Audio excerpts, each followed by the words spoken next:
सज्जनाहो, या ठिकाणी मला एक भाव माझ्या मानस पटलावर आला. सहजपणे आपण पृथ्वीचा भाग, पृथ्वीचा खडा, दगड काहीतरी उचलला, आकाशाच्या मार्गाने फेकला, जेवढी आपली ताकद ऊर्जा त्याच्या मुळाशी असेल तिथपर्यंत वरती जातो. वरती गेल्यानंतर तो खडा, तो दगड किती दिवस मुक्काम करतो? चातुर्मास.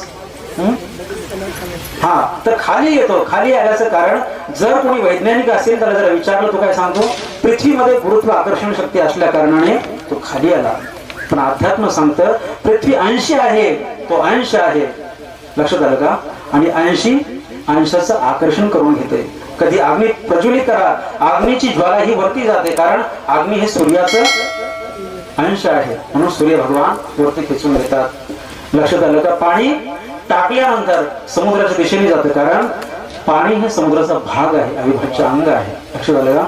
तसं तो पृथ्वीचा भेद, काही विशिष्ट भाग वरती फेकला, खाली आला, गुरुत्वाकर्षण शक्ती.